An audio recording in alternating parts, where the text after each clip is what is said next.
मेरा बेटा 21 साल का है सर। उसे सिगरेट और का एडिक्शन है और मैंने काउंसलिंग से, प्यार से, परिवार से, रिहैबिलिटेशन से कोशिश की पर असफल रही हूँ। और हम चाह रहे हैं कि बेटा ये जो नशे की हालत है इसको छोड़ करके साधारण होश की हालत में आ जाए। यही हम चाह रहे हैं, हमारा बेटा भी वैसा ही हो जाए जैसे सब लोग हैं दुनिया के।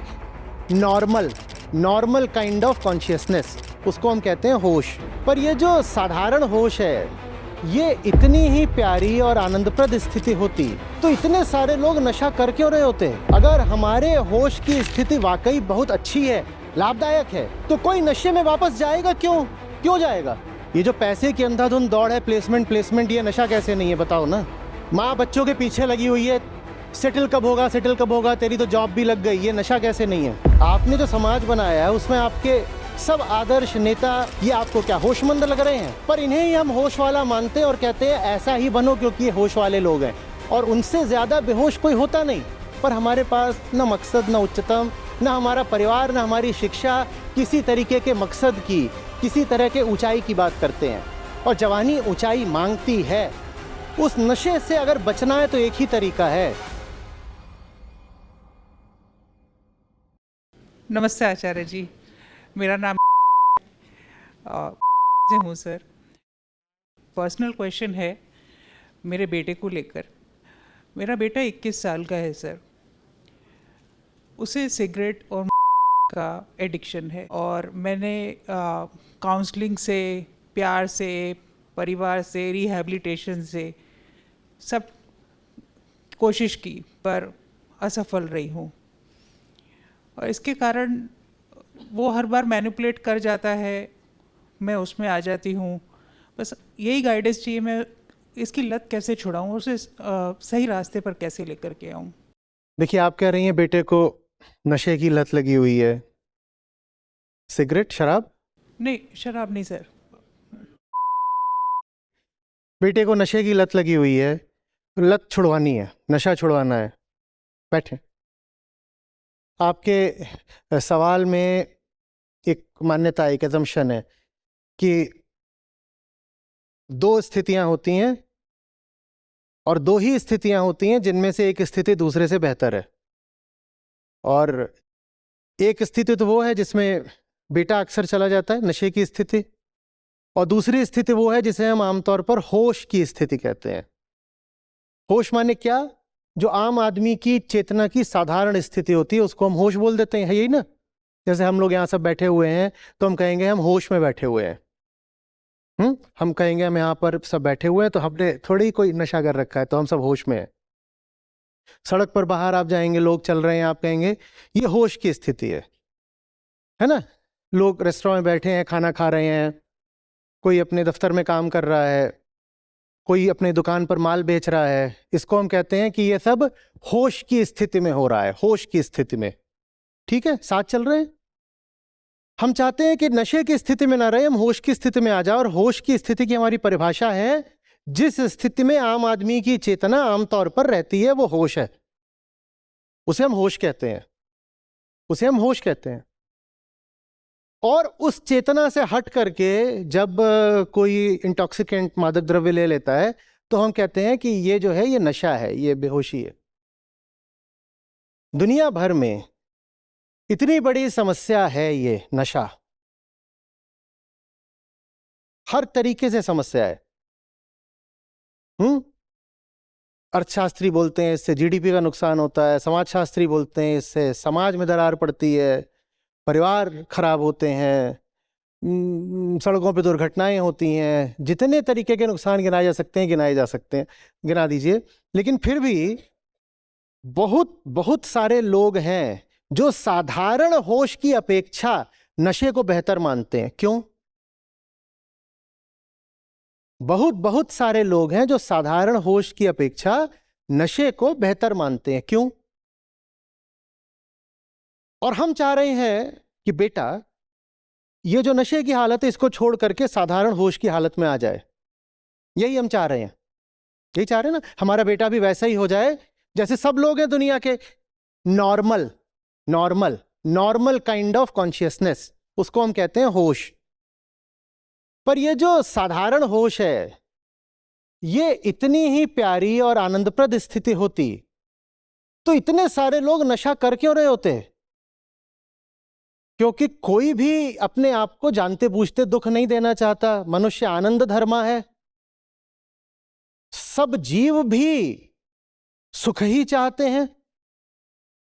यहां तक कि पेड़ पौधे भी, अब हम जानते हैं बहुत अच्छे से कि आप उनकी ओर बढ़ें उनको काटने तोड़ने के लिए तो वो भी घबराते हैं। पेड़ पौधे भी। दुख किसी को नहीं चाहिए, सुख सबको ही चाहिए।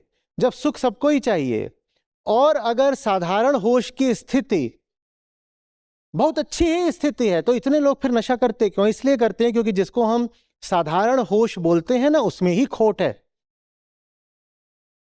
जिसको हम साधारण होश बोलते हैं, और वो जो होश है, जो सदहोश कॉन्शियसनेस की साधारण स्थिति, वो निर्माण है शरीर का और समाज की ताकतों का। समाज की ताकतों में सब आ जाता है, इतिहास आ जाता है, राजनीति आ जाती है, धर्म आ जाता है, अर्थव्यवस्था आ जाती है, संस्कार आ जाते हैं, सब आ जाता है।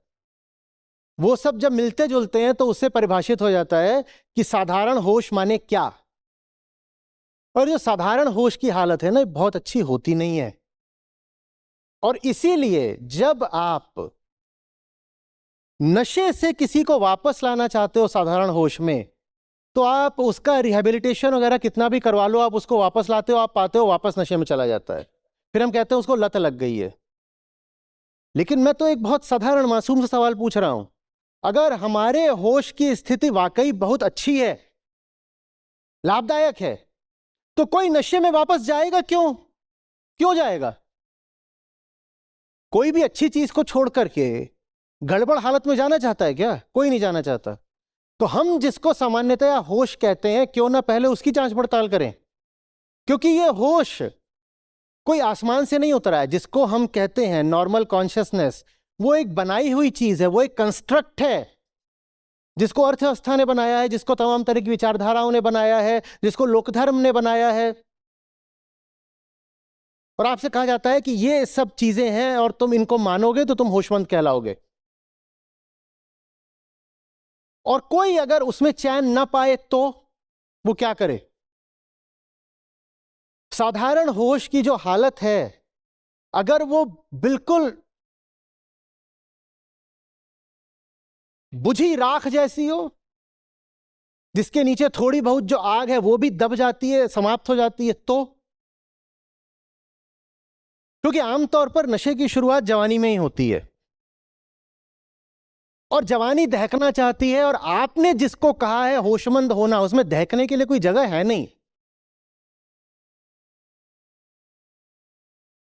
आप चाहते हो वो आग होने से पहले राख हो जाए, और वो राख ना होना चाहे तो अब उसे कोई बहुत ऊंचा अच्छा तरीका तो मिल नहीं रहा है।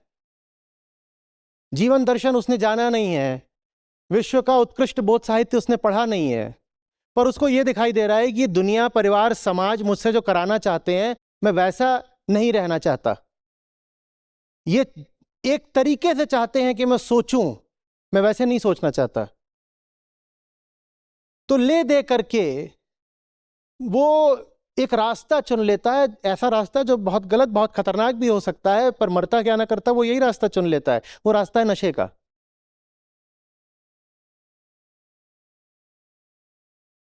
जो हमारी साधारण स्थिति है होश की, चेतना की, कॉन्शियसनेस की, अगर वो वाकई बहुत आकर्षक होती तो कोई नशे की ओर नहीं जाता। पहले हमें ये देखना होगा ना कि हमने हमने अपनी दुनिया रची कैसी है एक नए बच्चे के लिए जो कुछ सालों में युवा हो जाता है। क्योंकि कोई बच्चा नशा करता वो तो नहीं पैदा होता कि पैदा हुआ है और फू।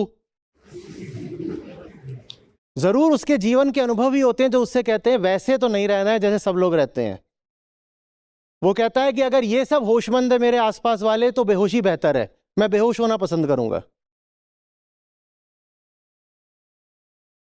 आपने अपने की बात करी, आपको मालूम है पहले उसका इस्तेमाल किस लिए होता था? वो एक पेन किलर के तौर पे इस्तेमाल की जाती थी। कुछ समझ में आ रही है बात? जब सर्जरी करनी होती थी और एनेस्थीसिया वगैरह बहुत विकसित नहीं हुए थे, तो इसी का इस्तेमाल होता था पेन किलर के तौर पर। समझो बात को। ये हमने समाज बना के ऐसा रखा है, इसमें एक जवान आदमी करे क्या? वो चमकना चाहता है, वो उठना चाहता है, वो बढ़ना चाहता है, और हम उसको देते हैं दमन, हम उसको देते हैं दमन। वो करे क्या?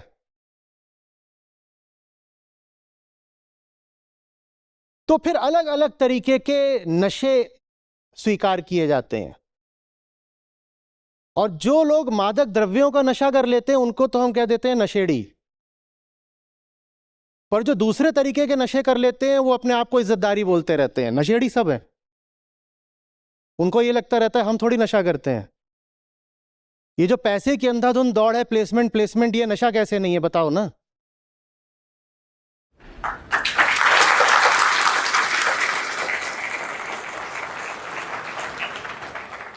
माँ बच्चों के पीछे लगी हुई है, सेटल कब होगा, सेटल कब होगा, तेरी तो जॉब भी लग गई, ये नशा कैसे नहीं है? माँ को नशेड़ी क्यों ना बोलें?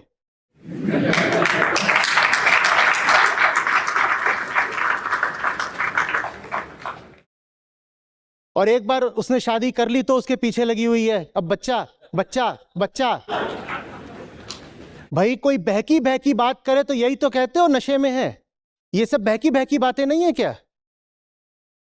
आपने जो समाज बनाया है उसमें आपके सब आदर्श नेता, ये आपको क्या होशमंद लग रहे हैं? पर इन्हें ही हम होश वाला मानते हैं और कहते हैं ऐसा ही बनो क्योंकि ये होश वाले लोग हैं, और उनसे ज्यादा बेहोश कोई होता नहीं। आप इलेक्शन मैनिफेस्टो पढ़िए, चुनाव आता है, इलेक्शन मैनिफेस्टो रहते हैं, किसी इलेक्शन मैनिफेस्टो में क्लाइमेट चेंज का नाम नहीं है। और हम कहते हैं ये बड़े बड़े नेता हैं, उन्हीं में से सब आपके विधायक बनेंगे, सांसद बनेंगे, फिर मंत्री बनेंगे, मुख्यमंत्री बनेंगे, प्रधानमंत्री बनेंगे, और ये क्लाइमेट चेंज का नाम नहीं ले रहे। इससे बड़ी कोई बेहोशी हो सकती है? हो सकती है? तो जो साधारण होश की अवस्था है ना, वो है ही इतनी गड़बड़ कि उससे बचने के लिए हर आदमी कोई ना कोई नशा करता है।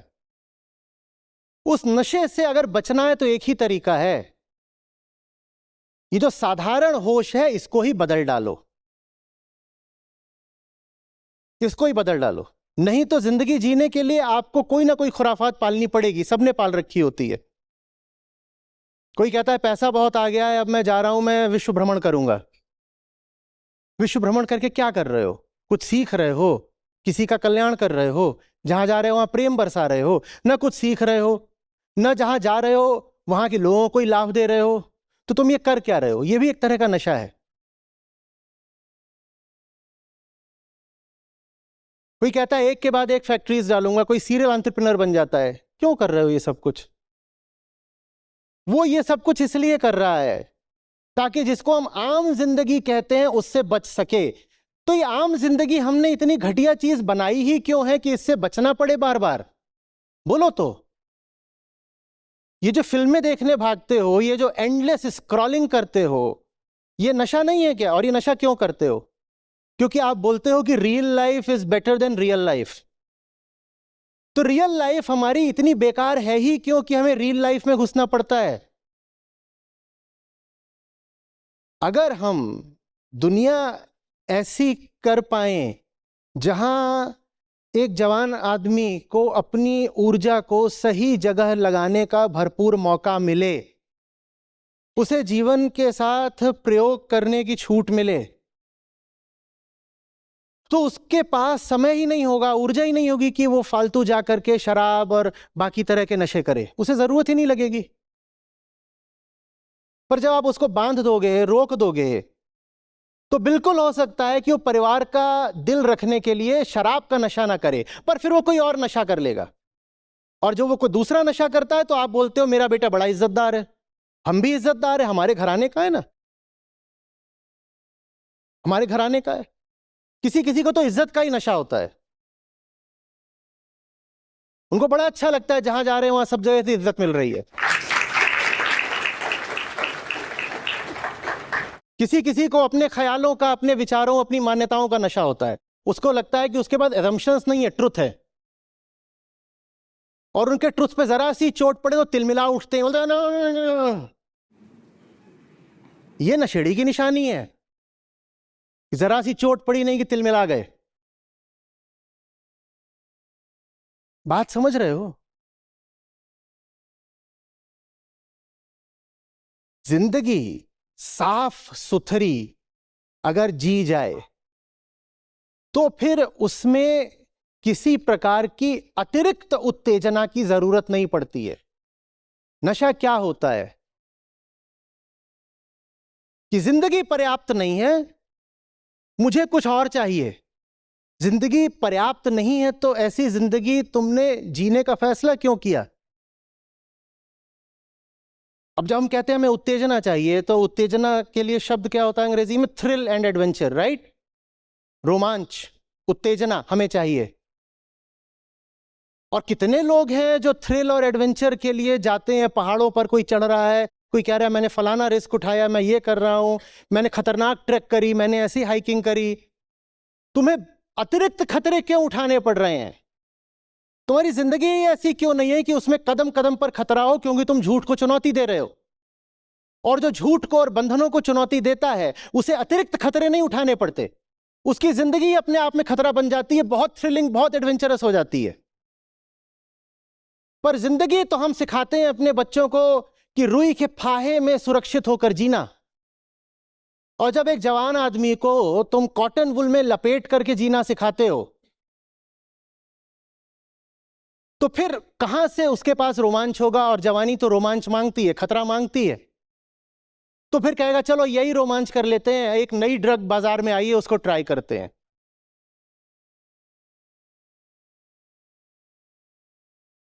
जिसको जीने के लिए सही मकसद मिल गया वो क्यों कोई नशा करेगा? जिसको जीने के लिए उच्चतम मिल गया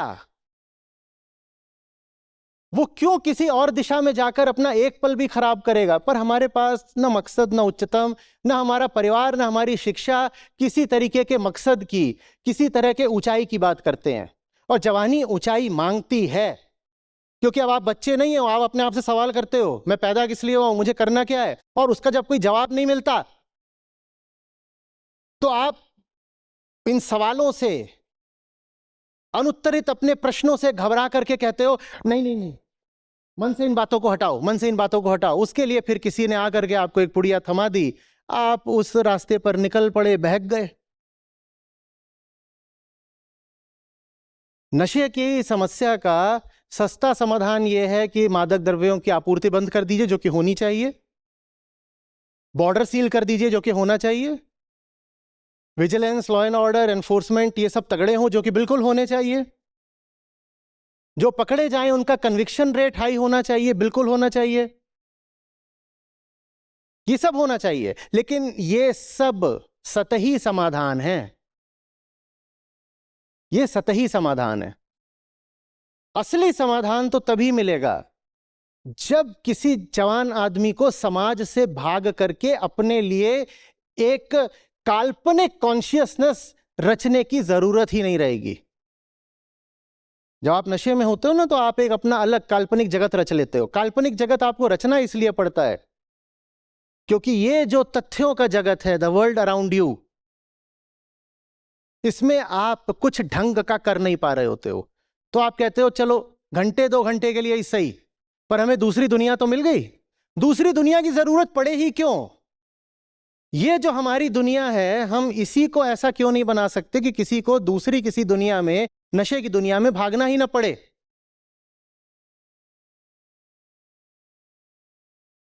हम उच्चतम की बात कर रहे थे। संतों ऋषियों ने मालूम है क्या कहा है नशे को लेकर? उनको किसी नशे की जरूरत नहीं। कहते हैं हमें राम खुमारी चढ़ी हुई है, कहते राम का नशा, माने उच्चतम की बात। किसी छोटी चीज से खुद को बांधोगे तो कितना भी खुद को समझा लो, ऊपर ऊपर मान जाओगे भीतर कुछ बैठा है जो छुटपन से, क्षुद्रता से कभी राजी होता नहीं है। और जब वो राजी नहीं होगा तो किसी न किसी तरह की खुराफात करेगा, कोई ना कोई वो अपने लिए नशा ढूंढ लेगा। पर हम सब बहुत होशियार लोग हैं। जैसा हमने कहा कि दौलत का नशा हो, शोहरत का नशा हो, 50 और तरीके के नशे हो, उनको हम नशा मानते ही नहीं। उनको हम नशा मान लें तो ये पोल खुल जाएगी कि हमारा जीवन, हमारा समाज बड़ा गड़बड़ चल रहा है। क्योंकि अगर ये खुल गया कि भाई किसी जगह में, किसी शहर में, किसी देश में, किसी प्रांत में 95% लोग नशेड़ी हैं, तो फिर तो विध्वंस हो जाएगा ना। तो हम ये नहीं मानना चाहते कि वास्तव में नशा तो 95% कर रहे हैं। हम अपने आप को सांत्वना दे लेते हैं ये बोल करके कि सिर्फ 5% नशेड़ी हैं, बाकी सब ठीक है, बाकी कोई नशा नहीं करते, सिर्फ 5% नशेड़ी हैं।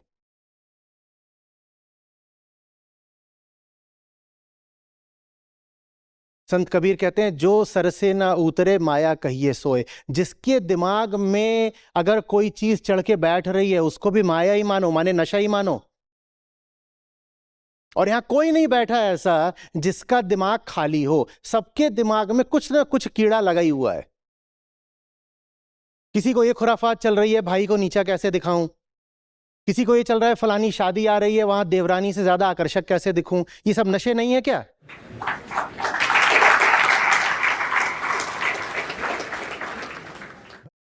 भाई नशे की क्या निशानी होती है?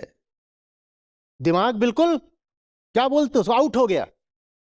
और जिसके दिमाग में ऊटपटांग चल ही रही है, चल ही रही है, उसका दिमाग आउट नहीं हुआ है क्या? भले ही उसने ना या कोई और नशा ना करा हो।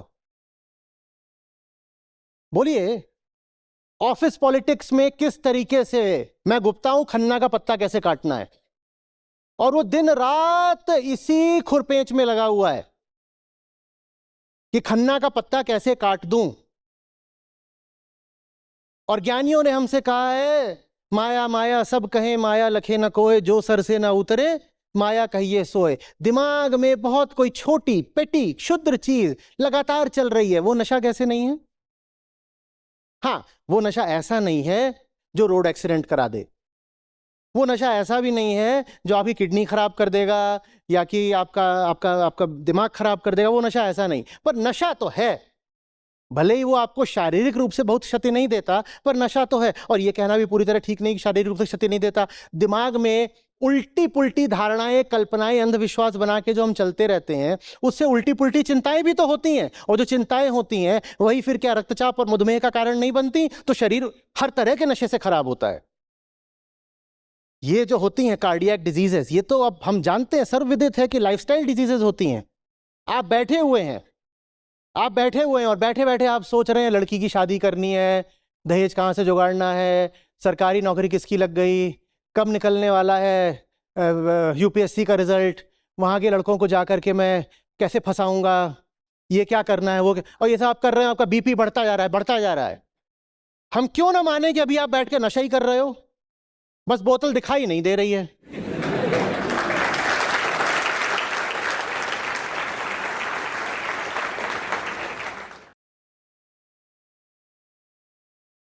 आ रही बात समझ में? बिल्कुल, हम उसको रिहैबिलिटेशन के द्वारा अपनी ये साधारण होश की दुनिया में वापस ला सकते हैं। पर बहुत संभावना होगी कि वो दोबारा जाकर के किसी मादक पदार्थ का सेवन शुरू कर देगा। आप अगर देखेंगे आंकड़े तो ज्यादातर यही होता है। तो फिर इसीलिए रिहैबिलिटेशन सेंटर्स का भी खूब चलता है। वो एक बार किसी को ठीक करके छोड़ते हैं और 6 महीने फिर आ जाता है, फिर छोड़ो फिर आ जाएगा। और जितनी बार वो लौट लौट के आता है ना, उतनी बार वहां उसके रुकने रहने की अवधि बढ़ती जाती है। लोग ऐसे भी होते हैं 6 महीने, 8 महीने, साल भर रिहेबिलिटेशन चल रहा है उनका, और उसमें फिर पैसा भी खूब देते हैं। जिंदगी को ही एक जबरदस्त रोमांच बना लो। ये सब छोटे मोटे नशे भूल जाओगे, याद ही नहीं रहेगा, याद ही नहीं रहेगा।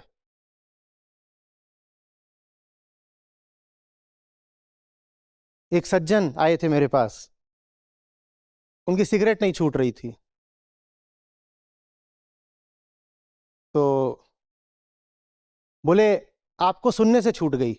मैंने कहा पर मैंने तो इस किस्म का कभी कोई लेक्चर उपदेश दिया ही नहीं। आमतौर पर ये सब बातें न मुझसे किसी ने पूछी हैं, ना मैंने करी हैं कि सिगरेट कैसे छोड़नी है, तो आपकी सिगरेट छूट कैसे गई? बोले नहीं, आपके कहने से नहीं छूटी है, आपने कहा उससे नहीं छूटी है, आपको सुनने से छूटी है। मैंने कहा मतलब? बोले मैं दिन का डब्बा खाली कर देता था। बोले हाँ।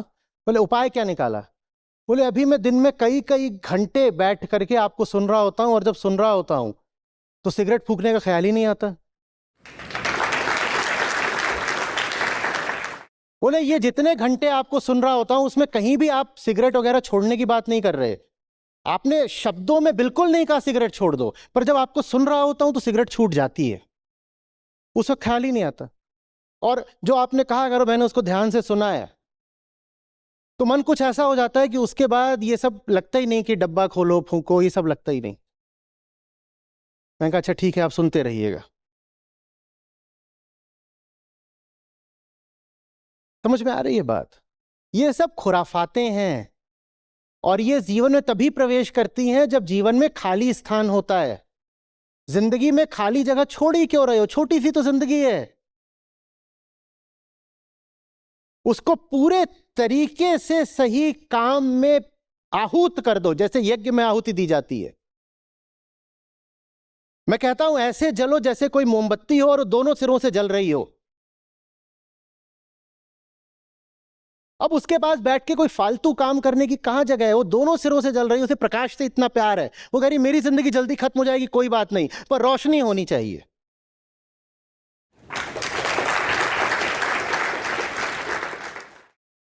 अब तुम थोड़ी कहोगे कि काम धंधा बंद करो, अब 2 घंटे यारों के साथ बोतल खोलने का समय आ गया है। तुम्हारा काम ही तुम्हारा यार है, बोतल वगैरह सब छूट जाती है, क्या करना है?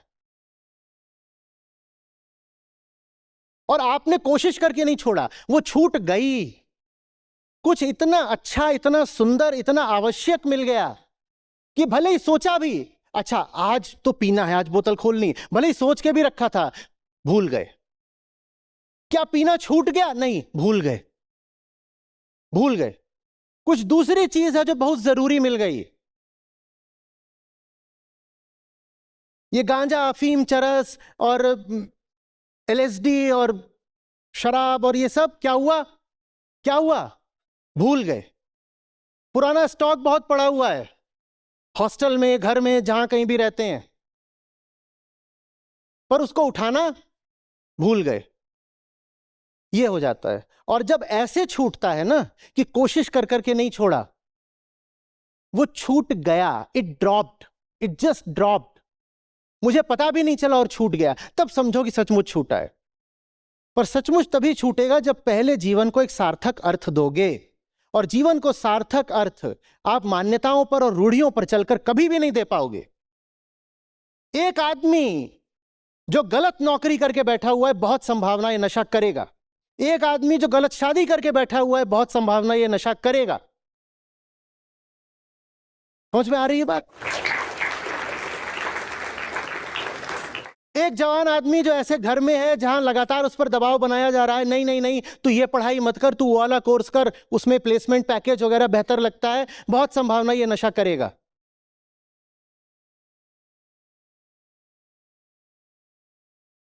और जिसके पास साफ सुथरी सही जिंदगी है, वो सही जिंदगी ही अपने आप में इतना बड़ा संघर्ष होती है कि आप और कुछ नहीं मांगते। बहुतों के मन में ख्याल आ रहा होगा पर मेरी तो नौकरी भी गलत है, शादी भी गलत है, पर मैं तो नशा नहीं करता।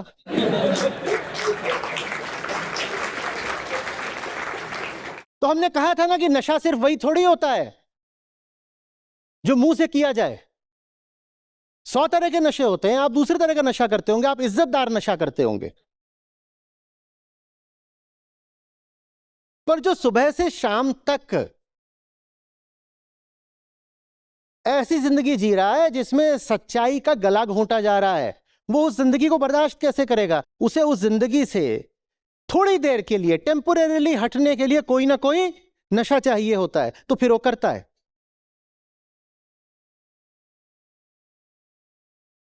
और एक दूसरे आदमी को भी सोच लो, उसकी साधारण होश की जिंदगी इतनी प्यारी है कि उससे बर्दाश्त नहीं होता कि होश एक पल को भी खोए। एक दूसरा आदमी ऐसा भी हो सकता है। एक लेखक है, वो लिख रहा है और पूरे होश में लिख रहा है, और आपने जाकर के उसको शराब पिला दी, और वो कह रहा है कि अब मेरे अक्षर कांप रहे हैं, अब सही शब्द पकड़ में नहीं आ रहा है, अब मेरे मुहावरे ढीले पड़ रहे हैं, वो आदमी कहेगा दोबारा मत पिला देना, मुझे मेरे काम से प्यार है और ये जो तुमने अभी मुझे पिला दी ना, इसकी वजह से मेरे प्यार में बाधा पड़ती है, दोबारा पिला मत देना मुझे।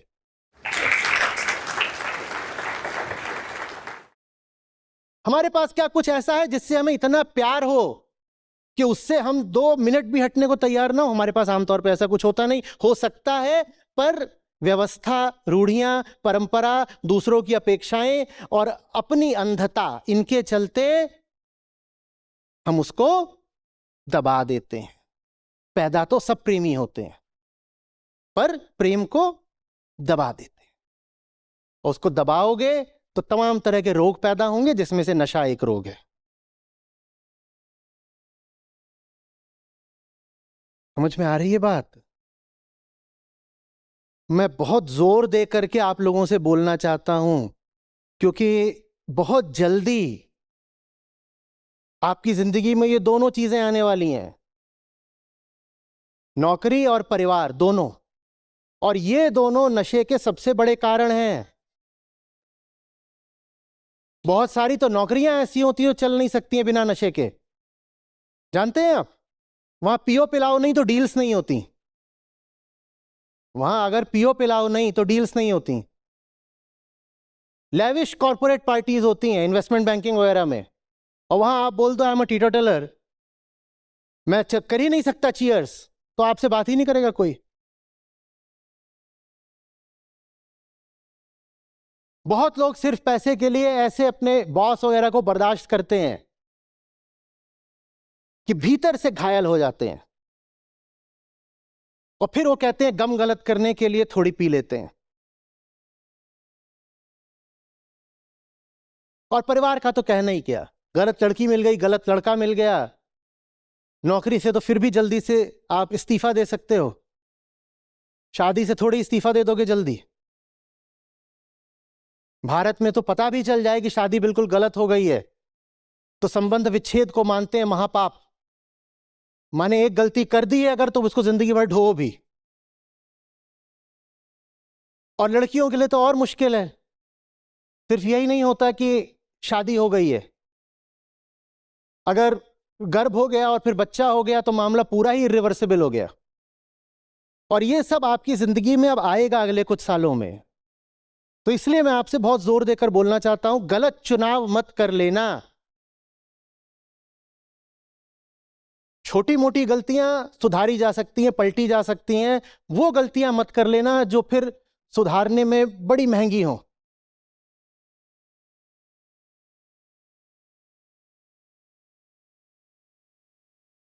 इधर उधर जाकर के व्यर्थ में, कोई दहेज के लिए शादी कर रहा है, कोई माँ बाप के दबाव में शादी कर रहा है, कोई जाति देख के शादी कर रहा है, कोई कह रहा है बाकी सब ठीक है पर अभी धर्म फंस रहा है मेरा जाकर के, कोई सिर्फ सेक्सी फिगर देखकर शादी कर रहा है, और उसके बाद फिर तुम नशे खानों में पाए जाओ तो तुम ही जिम्मेदार हो। मैं आपसे बोल तो रहा हूं, पर मुझे पता है मेरे बोलने के बाद भी पर अपनी ओर से जितनी कोशिश कर सकता हूं बचाने की कर रहा हूं। कोशिश तो 20 साल से कर रहा हूं, 22-24 साल से कर रहा हूं, और यह भी देखा है कि जिनको बचाने की कोशिश की थी वो मेरी आंखों के सामने ही कैसे बर्बाद हुए। तो इसीलिए हर बीतते साल के साथ और ज्यादा जोर लगाकर, दृढ़ता से, इंटेंसिटी से कोशिश करता हूं। हालांकि नतीजा ज्यादातर यही निकलता है, पर शायद कुछ लोग बच जाते होंगे। मैं अपने आप को क्यों इतना हतोत्साहित करूं? क्या पता 2-4 बच जाएं, क्या पता।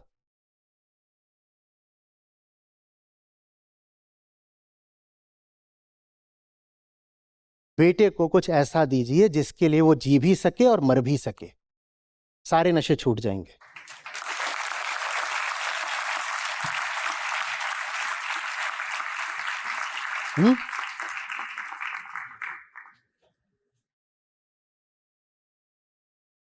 और आप न दे पा रहे हो तो कम से कम उसे मौका दीजिए कि वो खुद खोजे, न दबाव डालिए, न हड़बड़ी करिए, ठीक है? Good evening, sir. Sir, I am Satvik Upadhyay. I am currently pursuing BTech in Electrical Engineering from MNIT Bhopal. Sir हम अपने माँ बाप से दूर इधर रह रहे हैं, ऐसे कई लोग होते हैं जो हमारे जीवन में अशांति पैदा करते हैं, मतलब हमारी शांति भंग कर देते हैं। लेकिन जब भी हम उनका साथ नहीं छोड़ पाते हैं, हम उन्हें जब भी अपना मान के रखते हैं, हम जब भी उनके साथ जुड़े रहते हैं, जबकि वो कंटिन्यूसली हमारे जीवन में अशांति पैदा कर रहे हैं, तो ऐसा क्यों होता है सर? सवाल है कि बहुत लोग होते हैं जो जीवन को अशांत कर देते हैं, लेकिन फिर भी हम उनका साथ तो छोड़ नहीं पाते, तो ऐसा क्यों होता है? तो जिंदगी में लोग होते हैं जिनके साथ पता है कि ये आएंगे तो शांति ही खराब करेंगे, विचलन, विक्षेप, डिस्टरबेंस पैदा करेंगे, पता है, लेकिन उसके बाद भी उन्हें छोड़ नहीं पाते और उन्हें हम बार बार मौका देते रहते हैं कि फिर से आओ। और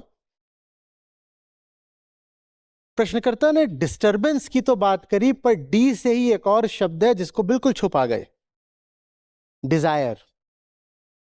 आपको शांति से होगा थोड़ा बहुत प्रेम, आपको कामना से बहुत ज्यादा लगाव है। आपने मूल्य शांति की अपेक्षा कामना को दे रखा है, और ये जो आदमी है ना जो आके आपकी शांति भंग करता है, ये कहीं ना कहीं आपकी कामना पूरी कर रहा है, वरना कोई ऐसे आदमी को जिंदगी में आने नहीं देगा। भाई मुझे पता है कोई मेरा नुकसान करता है, फिर भी मैं उसे बार बार आने देता हूं, तो जरूर कहीं चोरी छुपे लुक छुप के मैं उससे कुछ फायदा भी पा रहा हूं। नुकसान क्या कर रहा है ये तो मैं प्रकट कर देता हूं, फायदा क्या है ये मैं साफ छुपा गया। फायदा ये कि वो इंसान आपकी कामना पूर्ति का विषय है, और कामना पूर्ति के लिए आपको अपनी शांति बेचनी पड़े तो आप स्वीकार कर लेते हो। आप कहते हो कामना पूरी होनी चाहिए भैया, सुख मिलना चाहिए, मौज आनी चाहिए, भले ही पल दो पल की। उसके बाद अगर घंटों तक हफ्तों तक भी तिलमिलाते रहो, बेचैन रहो, तो कोई बात नहीं, 2 पल तो मज्जा आया ना।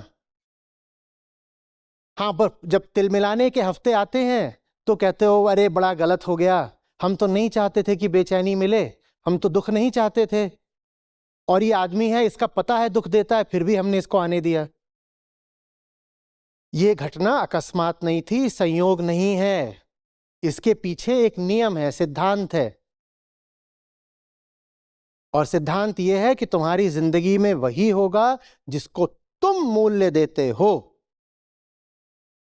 संयोगवश कुछ नहीं होता, संयोगवश बाहरी घटनाएं हो सकती हैं, तुम्हारे भीतर जो कुछ भी हो रहा है वो तुम्हारे चाहने से ही हो रहा है। तो तुम अगर कहते हो कि मैं डिस्टर्ब हो गया, ये बाहरी घटना नहीं है, बाहर कोई तूफान नहीं आया था, तूफान भीतर आया था, भीतर के तूफान तुम्हारी सहमति के बिना नहीं आ सकते, ये नियम है।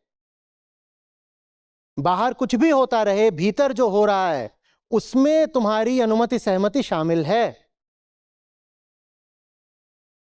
जब मूल्य ही इस बात को दे रखा है कि थोड़ी देर का सुख मिल जाए, जब यही बात अपने आप को समझा रखी है कि बहुत बड़ी है, तो फिर शांति को कौन सम्मान, कौन कीमत देगा? और ये मुझे कैसे पता कि थोड़ी देर का सुख बड़ी बात होती है? मुझे कैसे पता कि कामना पूर्ति का बड़ा महत्व है? वो मुझे व्यवस्था ने, फिल्मों ने, शिक्षा ने, मेरे दोस्तों ने, परिवार ने, संस्कार ने, समाज ने सिखाया। क्योंकि यहां तो सब कुछ ही शांति के लिए नहीं है, किसके लिए है? सुख के लिए है। और जो आदमी सुख को शांति से ज्यादा महत्व देता है, उसे सुख तो कभी मिलता ही नहीं, वो शांति से भी हाथ धो बैठता है। आप जाते हो, आपके बड़े बूढ़े आपको आशीर्वाद भी क्या देते हैं? सदा शांत रहो। क्या बोलते हैं? सदा प्रसन्न रहो, सुखी रहो, फूलो फलो, फूलो फलो। और फूलो फलो ही नहीं होता भाई, दूधो नहाओ, पूतो फलो।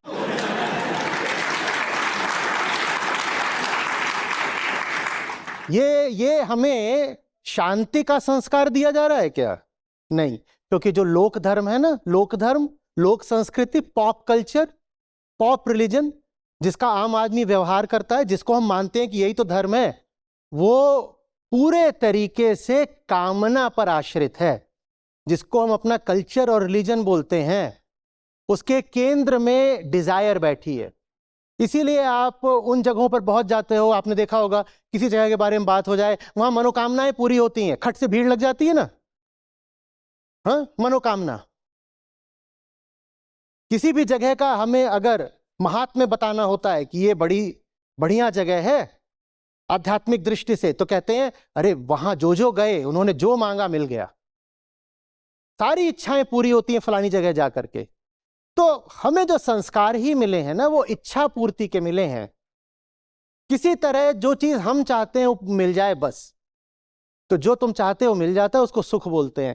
शांति सबसे ऊंची बात है, और शांति के लिए जो कीमत अदा करनी पड़े कर देनी चाहिए। ये हमें सिखाया कब गया?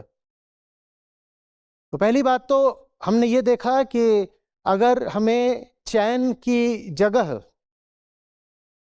बेचैनी पसंद होती है, तो उसका कारण यह है कि हम खुद बेचैनी को मूल्य देते हैं, कोई बाहरी बात नहीं है।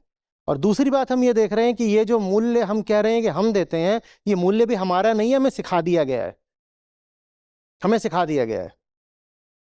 आप किसी को बधाई कब देते हो? जब उसे बहुत शांत पाते हो। कभी हुआ है ऐसा, कोई सामने से चला आ रहा, आप उसको देखो और कहो बधाई हो? आप कितने शांत हैं। हाँ, किसी के यहाँ नई गाड़ी आ जाए तो आप बधाई देने पहुंच जाओगे। क्या? कंजम्पशन की चीज, भोग की चीज। भाई, हम जिंदगी को बिल्कुल धरातल पर आकर परखना चाहते हैं। किसी के अगर बच्चा हो जाए, बच्चा भी नहीं, पुत्र रत्न, तो उसको बधाई देने पहुंच जाओगे।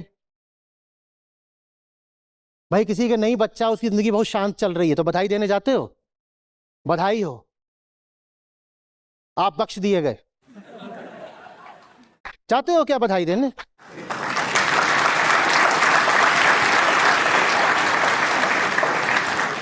पूरी की पूरी संस्कृति ही कामना पूर्ति और सुख प्राप्ति पर चल रही है। चल रही है कि नहीं चल रही है? पूरी की पूरी संस्कृति। अरे फलाने के घर तो अब सोना बरस रहा है, सोना बरस रहा है। बेटी पैदा हुई है, कौन बोलता है सरस्वती आई है? अगर खुद को सांत्वना देनी भी है तो क्या बोल देते हो? लक्ष्मी आई है। अब क्या करें, हो ही गई पैदा, चाहते तो नहीं थे। अब मरता क्या ना करता, लक्ष्मी आई है, लक्ष्मी आई है। अरे सरस्वती बोल देते।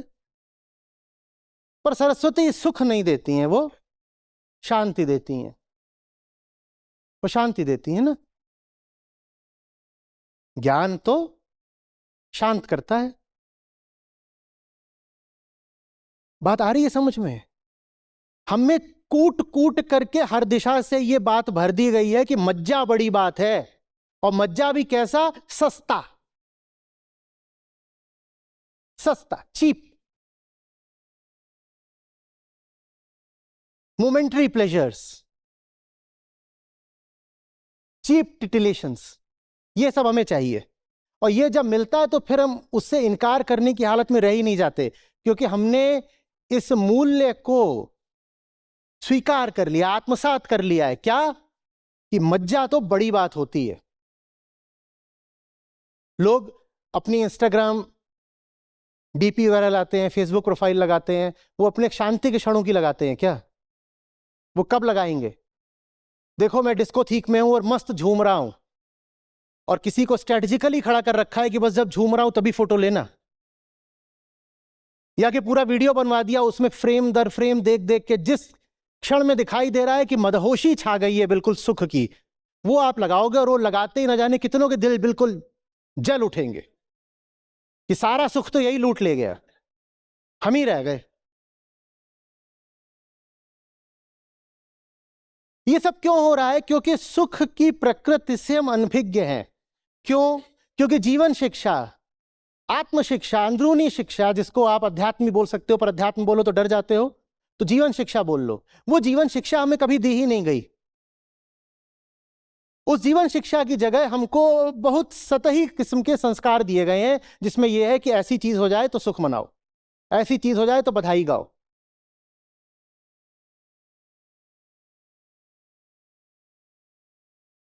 सुख की हमारी चाह ऐसी है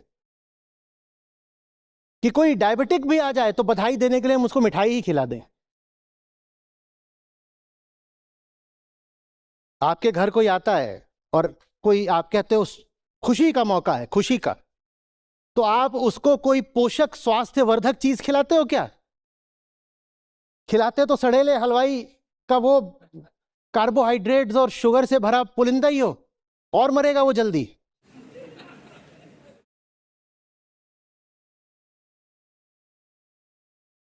सुख,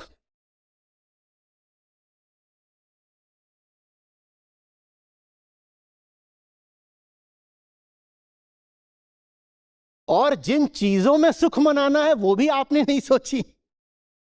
सुख शांति से बड़ी बात है, ये भी आपको परवरिश ने, समाज ने, संस्कार ने, संयोग ने बता दिया।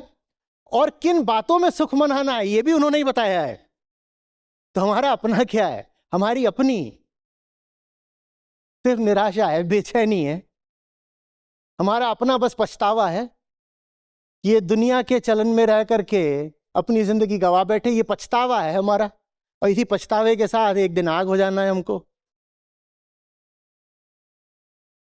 आपको ये भी कैसे पता कौन सी बात को सुख मानना है? अच्छा बताओ, कौन सी बात को सुख की घटना मानना है आपको ये भी कैसे पता? ये भी दूसरों ने बता दिया है। ये भी दूसरों ने बता दिया है, हमें नहीं पता। इसीलिए तो एक समाज में एक बात को माना जाता है कि ये खुशी की बात है, दूसरे समाज में बिल्कुल उससे विपरीत चीज को माना जा सकता है खुशी की बात है। और एक ही समाज में एक शताब्दी में एक चीज को मानेंगे ये खुशी की है, और किसी और शताब्दी में किसी और चीज को मानते थे कि ये खुशी की है, विपरीत बात भी। तो सुख किस बात में मनाना है ये भी कोई और तय कर रहा है। हम बस क्या भोगने के लिए हैं? सुख के जाने के बाद जो भग्नावशेष बचते हैं, जो रूइंस हैं, जो आफ्टर पार्टी होता है ना, सुख वाली पार्टी, और उसके बाद वहां पर क्या बचता है? कभी शादी ब्याह का पंडाल देखा है? रात में नहीं, अगले दिन सुबह वहां सब क्या दिखाई दे रहा होता है? हाँ, रात की मदहोशियों के बाद असली जिंदगी, वो हमारी जिंदगी है। रात आई चली गई और अब ये बचा है। दो पल के सुख ने ये छोड़ा है। किस किस ने देखा है क्या हालत रहती है जब सब चले आते हैं, उसके बाद पंडाल की और जो जगह होती है, लॉन वगैरह, मैदान, उसकी क्या हालत रहती है? देखिए ना, वो हालत, वो हमारी जिंदगी है। मैं कहा करता हूं लोगों से कि शादियों में जाओ ना जाओ, शादियों के बाद जरूर जाओ। आप जवान लोग हैं, आपको पूरी जिंदगी जीनी है। अपने आप से पूछिए, what to value, what is really important. इनके सस्ते जवाब स्वीकार मत करो, किसी और की बात को उधारी स्वीकार मत करो। उधार की ही वरना जिंदगी रह जाएगी। खुद पूछो अपने आप से,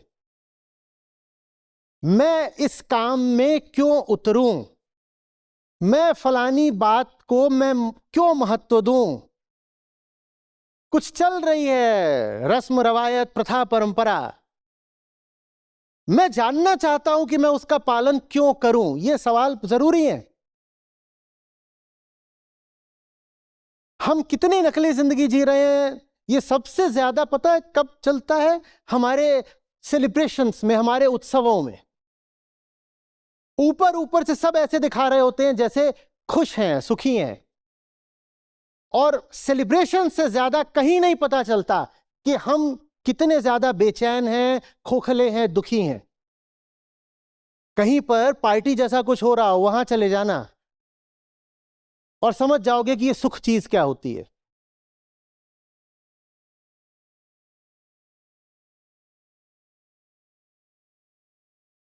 हुआ था मेरे साथ एक बार,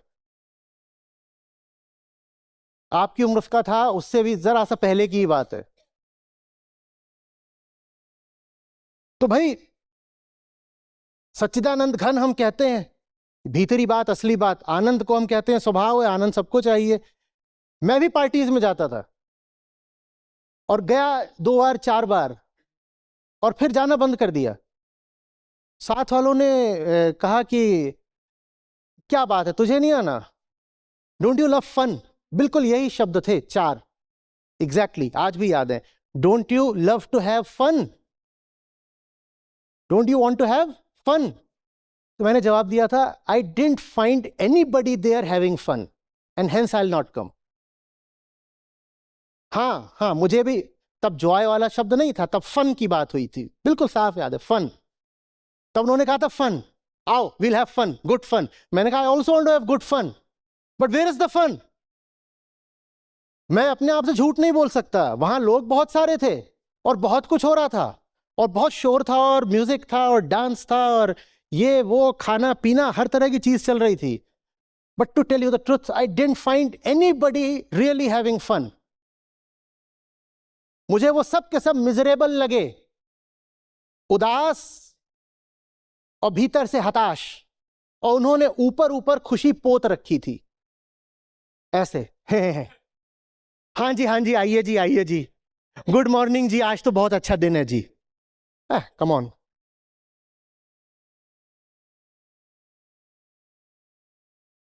क्या ऐसा ही नहीं है? बोलो, क्या ऐसा ही नहीं है? तो जिंदगी इसलिए थोड़ी है कि ये जो खोखला सुख है इसके पीछे जाते रहो। सुख बुरा नहीं है, पर फिर असली सुख चाहिए, और वो असली सुख असली चीजों में ही मिलता है, असली जिंदगी जी के ही मिलता है।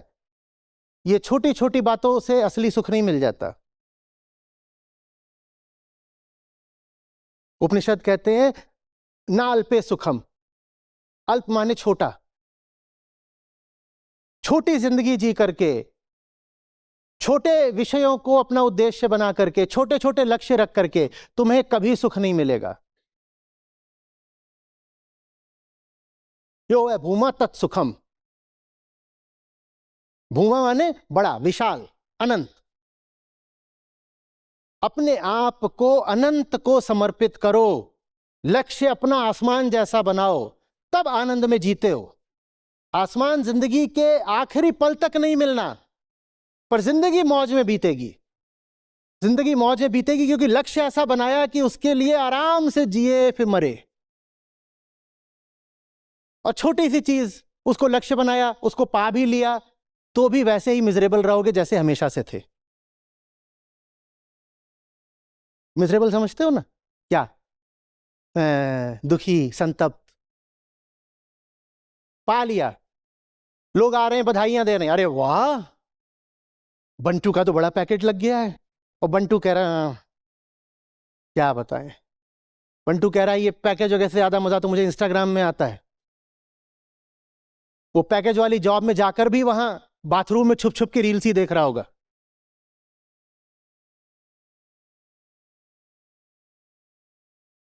आपको पता है ना, ये बहुत बड़ी बड़ी कंपनियां हैं जिन्होंने अब ये करा है कि लेबोरेटरीज में, माने शौचालयों में, वो ब्लॉकर्स लगाते हैं। कौन से ब्लॉकर्स? कि वहां पर नेट नहीं चल सकता। और ये मैं बिल्कुल कई फॉर्च्यून 500 कंपनीज हैं उनकी बात कर रहा हूं। बेंगलोर में भी ऐसा खूब हो रहा है। अब वो इतना पैसा दे रहे हैं और वो कहते इतनी बड़ी बड़ी बातें, ये वो ऐसा वैसा, टॉप की जॉब, बढ़िया लड़की मिलेगी, दहेज अच्छा मिलेगा, इधर उधर प्रेस्टीज, 50 बातें। पर वो जो लड़का ही नहीं, 35 साल के मैनेजर हैं, वो भाग के जा रहे हैं वहां पर, बंद कर रहे हैं अंदर, कमोड के ऊपर बैठ जाते हैं और वहां क्या कर रहे हैं? स्क्रॉलिंग कर रहे हैं और करते ही जा रहे हैं, करते ही जा रहे हैं। हार कर ये करना पड़ा कि यहाँ पर जो है आपका वाईफाई चलेगा ही नहीं, नेट ब्लॉक करो। ये होता है जब आप छोटी चीज को लक्ष्य बनाते हो, वो मिल भी जाती है तो भी भीतर छटपटाहट बनी रहती है और आप फिर टुच्चे कामों पर अपनी भड़ास निकालते हो।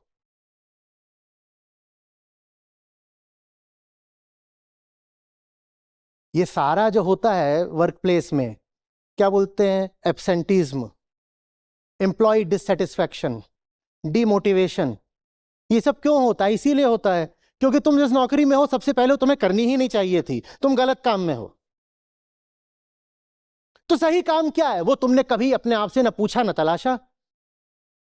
तुम तो पत्ते की तरह थे, समाज की और संयोग की हवा तुमको जहां ले आई, तुम वहां आकर पड़ गए, संयोग से इस नौकरी में हो। अब ये अर्थ नहीं रखता कुछ काम तुम्हारे लिए, तो जियोगे कैसे इसके लिए?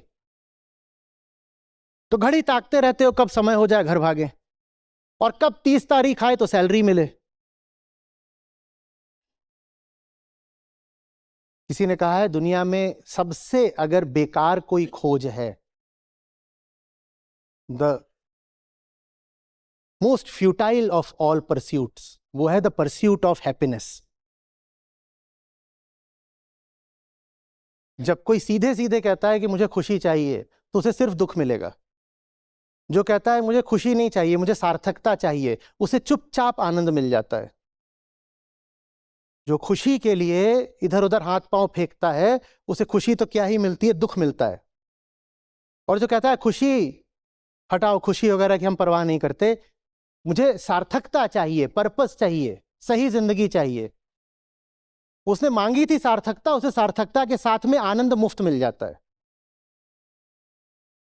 सार्थकता मांगिए, आनंद अपने आप मिल जाएगा।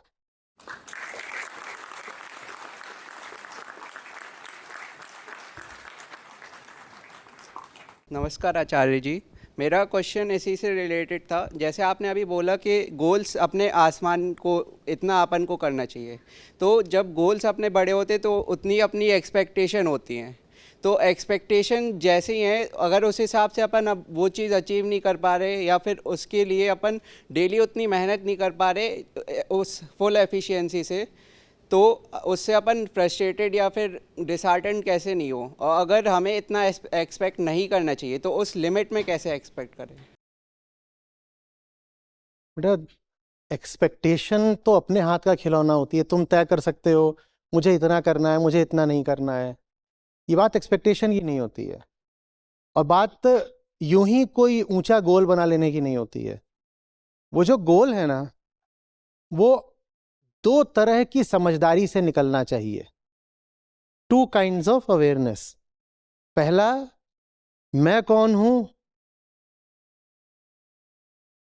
मैं फंसा कहां पर हुआ हूं। और दूसरा, ये काम तो मैं जो भी करूंगा दुनिया में ही करूंगा ना, तो दुनिया की आज की हालत क्या है और दुनिया की जरूरत क्या है। और जब इन दोनों बातों को एक साथ देखते हुए आप एक काम में उतरते हो, तो उसके बाद बात एक्सपेक्टेशन की नहीं, इमर्शन की हो जाती है। क्योंकि मैं काम में यूं ही नहीं उतरा हूं, मैं जानता हूं कि कुछ जरूरी है इसलिए कर रहा हूं।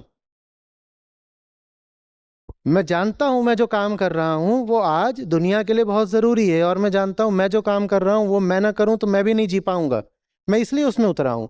अब इसमें उम्मीद की या डेडलाइन की या रोज कितना काम करना, ऐसी कोई बात नहीं होती है। आपका कोई बहुत प्यारा दोस्त है, वो अस्पताल में भर्ती है, तो डॉक्टर ने कहा है फलानी चीज़ है, जल्दी से ले आओ, जल्दी से जल्दी ऑपरेशन करना है। तो उसमें आप एक्सपेक्टेशन थोड़ी रखी है कि मैं जाऊंगा आऊंगा तो कम से कम जो एवरेज स्पीड है वो 80 की निकलनी चाहिए, 80 kmph। ये एक्सपेक्टेशन थोड़ी रखोगे।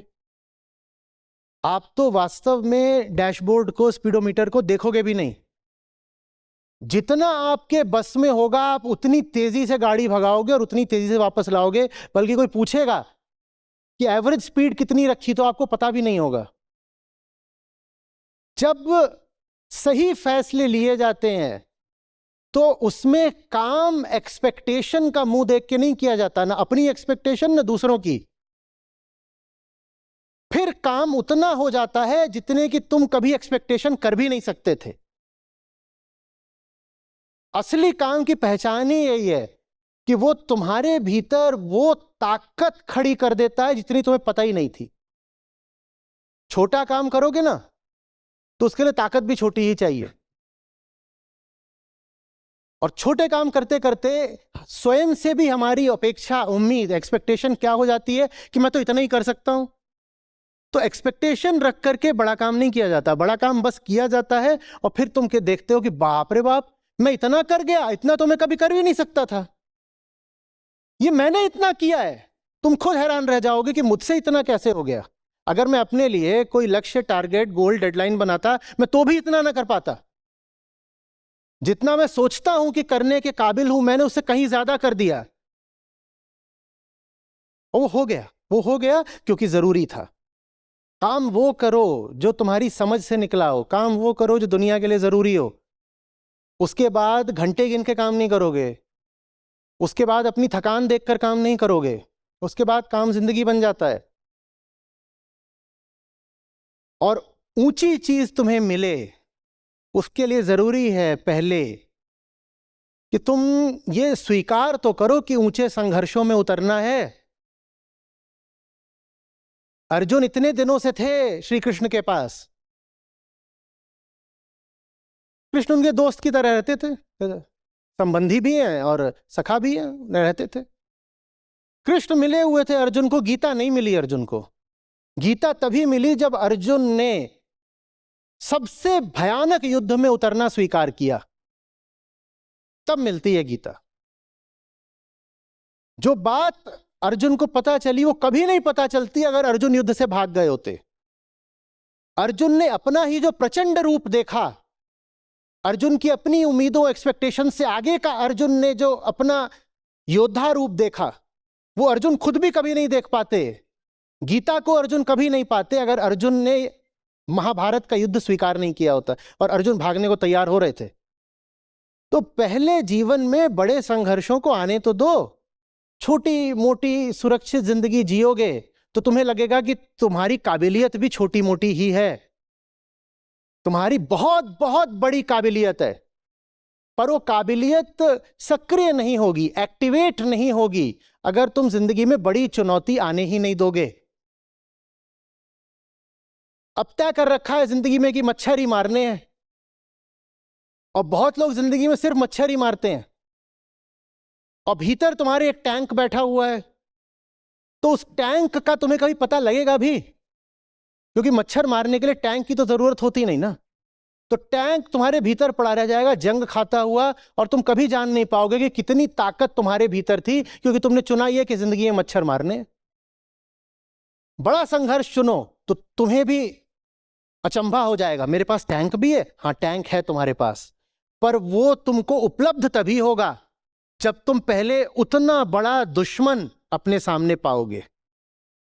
और हमारा ये है कि बड़ा दुश्मन हो तो हम लौट जाते हैं, चाटुकारिता करने लग जाते हैं, चरण वंदना करते हैं, कहते हैं इतना इनके पास बल है, इनसे पंगे थोड़े ही लेंगे। किसी के पास कितना भी बल हो, तुम्हारे पास उससे ज्यादा बल है, पर वो बल तुम्हें दिखाई नहीं देगा।